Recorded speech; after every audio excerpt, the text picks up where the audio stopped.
नमस्कार। आज हम बात करने वाले हैं मध्य प्रदेश कांग्रेस कमेटी के दिग्गज बड़े नेताओं की, जिन नेताओं में ऐसा लगता है कि आपसी मनमुटाव है, तालमेल की इन नेताओं में कुछ कमी है और इन कमियों को दूर कराने और मिटाने के लिए कुछ सीनियर नेता जो प्रयास कर रहे हैं, इन मामलों पर आज हम चर्चा करने वाले हैं। मध्य प्रदेश में एक तरफ पूर्व मंत्री और प्रदेश कांग्रेस अध्यक्ष जीतू पटवारी कांग्रेस को धरातल पर मजबूत करने के लिए अपनी पूरी टीम के साथ लगे हुए हैं, काम कर रहे हैं, दौरे कर रहे हैं और संगठन में नई जान फूंकने का और कांग्रेस के सोए हुए उदासीन, हैरान, परेशान कार्यकर्ताओं में एक नया जोश भरने का। तो वहीं कांग्रेस के जो सीनियर नेता हैं, उनमें बहुत सारे नेता अपने आप को अपेक्षित महसूस कर रहे हैं या उनकी पूछ परख नहीं हो रही, उन्हें ऐसा लग रहा है। तो ऐसी स्थिति में वो अपने आप को पार्टी से और पार्टी फोरम से कुछ दूरी बनाकर रखे हुए हैं। अभी हाल ही में मध्य प्रदेश विधानसभा के पूर्व नेता प्रतिपक्ष और पूर्व मंत्री और वर्तमान में चुरट से कांग्रेस के विधायक अजय सिंह उर्फ राहुल भैया, इन्होंने मध्य प्रदेश में कांग्रेस को एक बार फिर पुनः स्थापित करने के लिए घर बैठे कांग्रेसी नेताओं को जगाने के लिए या उन्हें कांग्रेस में सक्रिय करने के लिए मध्य प्रदेश के दौरे शुरू किए हैं। राहुल भैया ने ये दौरा भिंड, मुरैना से शुरू किया, ग्वालियर गए और उसके बाद राहुल भैया शिवपुरी और गुना भी दौरे में गए। इन सभी जगह दौरे में जब राहुल सिंह पहुंचे तो उन्हें बहुत सारी जगह कांग्रेस के नाराज़ नेता मिले, कुछ ऐसे भी नेता मिले जो लंबे समय से कांग्रेस से दूरी बनाए हुए हैं। अच्छी बात ये रही कि अजय सिंह राहुल भैया, जो स्वर्गीय कांग्रेस के वरिष्ठ नेता, पूर्व केंद्रीय मंत्री, पूर्व राज्यपाल और मध्य प्रदेश के पूर्व मुख्यमंत्री अर्जुन सिंह के पुत्र हैं, उन्होंने एक बार फिर कांग्रेसियों को इकट्ठा करने का बीड़ा उठाया और इसी बीड़े के कारण, इसी उद्देश्य को लेकर राहुल सिंह ने ये दौरे शुरू किए और इसमें उन्हें बहुत कुछ सफलता भी मिली। मीडिया से भी रूबरू होने का राहुल सिंह को मौका मिला। भिंड में जब वो गए थे लाहौर, तो पूर्व विधानसभा में नेता प्रतिपक्ष और पूर्व मंत्री कांग्रेस के दिग्गज नेता गोविंद सिंह के यहाँ भी वो गए। डॉक्टर गोविंद सिंह बहुत सीनियर नेता हैं, समझदार हैं और तेज़ तर्राक भी हैं, लेकिन कुछ समय से ऐसा लग रहा था कि वो शायद पार्टी फोरम से नाराज़ चल रहे हैं।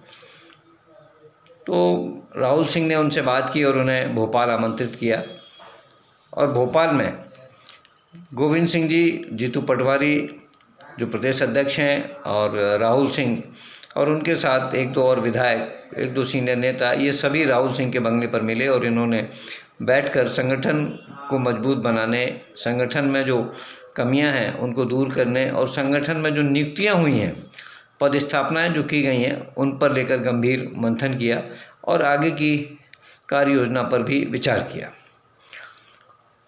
एक तरफ ये तमाम सारी बातें चल रही हैं, दूसरी तरफ मध्य प्रदेश में राज्यसभा का चुनाव होना है और एक सीट पर कांग्रेस की दावेदारी है। कांग्रेस अपनी सीट खोना नहीं चाहती, तो तालमेल करके वो प्रत्याशी भी तय करने के लिए इन बैठकों में प्रयास कर रही है। मध्य प्रदेश के पूर्व मुख्यमंत्री, प्रदेश पूर्व अध्यक्ष और पूर्व केंद्रीय मंत्री कमलनाथ का जिक्र करना भी मैं इस बीच में ज़रूर मुनासिब समझूंगा, क्योंकि कमलनाथ ने मध्य प्रदेश के जो नेता हैं, केंद्र में उनकी पकड़ है, प्रधानमंत्री नरेंद्र मोदी से लेकर देश का हर बड़ा नेता कमलनाथ को अच्छी तरह से जानता है, क्योंकि कमलनाथ खुद एक बहुत बड़े उद्योगपति हैं और कमलनाथ ने बहुत सारे नेताओं को हमेशा ओबलाइज किया है, हमेशा मदद की है। तो इसलिए वो नेता होने के साथ साथ एक बड़े उद्योगपति हैं, जिसका उन्हें लाभ बराबर मिलता रहा है। कमलनाथ जी का एक बयान अभी बीच में आया कि देश में गैस की किल्लत नहीं है, मैनेजमेंट की कमी है। इस बयान को लेकर भी सवाल उठने लगे, चर्चाएं होने लगीं और कुछ लोगों ने इस बयान को सीधा सीधा नरेंद्र मोदी की सरकार का बचाव बताया, नरेंद्र मोदी के पक्ष में बताया। साथ ही यहाँ तक चर्चाएं लोगों ने करना शुरू कर दी कि कमलनाथ अपने बेटे नकुलनाथ को राज्यसभा में भेजना चाहते हैं और वो इस तरह से कांग्रेस के नेता होने के बावजूद भारतीय जनता पार्टी का सॉफ्ट कॉर्नर अपने प्रति रखना चाहते हैं। शायद इसीलिए उन्होंने ये बयान दिया। इस तरह की भी चर्चाएं हुई। इधर पूर्व मुख्यमंत्री और राज्यसभा सदस्य जिनका कार्यकाल अब खत्म होने वाला है, दिग्विजय सिंह, वो भी चर्चाओं में हैं।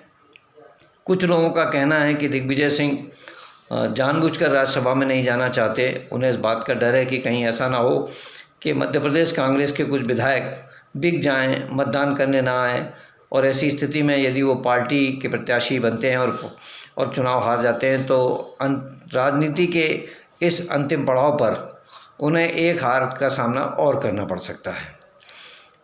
दिग्विजय सिंह ने शायद इसीलिए राज्यसभा में जाने का फैसला नहीं किया है, ये कुछ नेताओं का मानना है। दिग्विजय सिंह अभी खामोश हैं, उन्होंने इस विषय में कोई टिप्पणी नहीं की, सिर्फ इतना भर कहा है कि वो राज्यसभा नहीं जाना चाहते हैं। राज्यसभा को लेकर भी जीतू पटवारी ने कहा है कि मैं भी राज्यसभा नहीं जाना चाहता, चूँकि पार्टी का काम बड़ा है, मुझे पार्टी को मजबूत करना है और मैं पार्टी के लिए दौरे कर रहा हूँ। दिग्विजय सिंह को लेकर उन्होंने कहा कि ये फैसला पार्टी हाईकमान को करना है। दिग्विजय सिंह जी तेज़ तर्राक और परिपक्व नेता हैं, हमारे मार्गदर्शक हैं, इस विषय में मैं ज़्यादा कुछ नहीं कह सकता। अब कांग्रेस में जो बिखरी हुई स्थिति है, अभी दतिया का गोविंद भारती का जो सीट थी, गोविंद भारती की विधायकी भी चली गई। उन्हें एक धोखाधड़ी के मामले में 3 साल की सज़ा MP MLA कोर्ट ने की। तो मध्य प्रदेश के विधानसभा अध्यक्ष और प्रमुख सचिव ने बिल्कुल भी विलंब नहीं किया और रात को लगभग 10:30-11 बजे विधानसभा को खोलकर और पत्र जारी करके और राजेंद्र भारती की सदस्यता को समाप्त कर दिया। अब एक ये कहानी हो गई। दूसरी, निर्मला सप्रे जो बीना से कांग्रेस की विधायक हैं, वो भाजपा में चली गई थी। विधिवत उन्होंने सदस्यता ग्रहण कर ली थी, कार्यक्रमों में शामिल नहीं, मंच से घोषणाएं इस बात की हुई। लेकिन जब ये मामला नेता प्रतिपक्ष उमंग सिंगार हाई कोर्ट ले गए तो हाई कोर्ट में जब वो बयान देने आई तो उन्होंने बहुत स्पष्ट शब्दों में कह दिया कि नहीं, मैं कांग्रेस की विधायक हूँ। तो ये कुल मिलाकर कांग्रेस में इस समय बड़ी गुत्था चल रही है। यदि मैं यहाँ प्रवक्ताओं के जो आका हैं, चेयरमैन हैं जो मीडिया सेल के, मुकेश नायक, ये भी पूर्व मंत्री हैं, अपने आप में दिग्गज नेता रहे हैं और इनकी कार्यशैली भी अलग रही है, युवक कांग्रेस की भी अध्यक्ष रहे हैं। तो मुकेश नायक ने जब से मीडिया का प्रभार संभाला है तब से उन्होंने जातिगत लोगों को मीडिया में बढ़ावा देने का काम किया है। पुराने बहुत से ऐसे पत्रकारों के नाम वहाँ से गायब करा दिए हैं, कटवा दिए हैं या उनको सूचना नहीं दी जा रही है ताकि वो भी कांग्रेस के कार्यक्रमों में शामिल हो सकें। हो सकता है मुकेश नायक ऐसा करके भारतीय जनता पार्टी को अंदर ही अंदर मदद करना चाह रहे हों, कांग्रेस को कमज़ोर करने का प्रयास कर रहे हों। ये बहुत सारी बातें हैं जो कांग्रेस को बढ़ाने और घटाने में काम कर रही हैं। अभी कांग्रेस को लेकर बहुत सारी चर्चाएं मीडिया में भी हैं, लोगों में भी हैं, संगठन से लेकर बाहर की और विधानसभा और विधायकों से लेकर पूर्व मंत्रियों तक इस तरह की तमाम चर्चाएं हैं। अब देखना ये होगा कि इन चर्चाओं का असर कितना होता है। और ये चर्चाओं पर बहुत सारी खबरें चल रही हैं, चैनलों पर भी चलाई हैं, सोशल मीडिया पर तो है ही हैं। तो कुल मिलाकर ये कह सकते हैं इन खबरों पर सवाल होना लाजमी है। खबरों पर सवाल के लिए मैं जय सिंह चौहान, भोपाल से।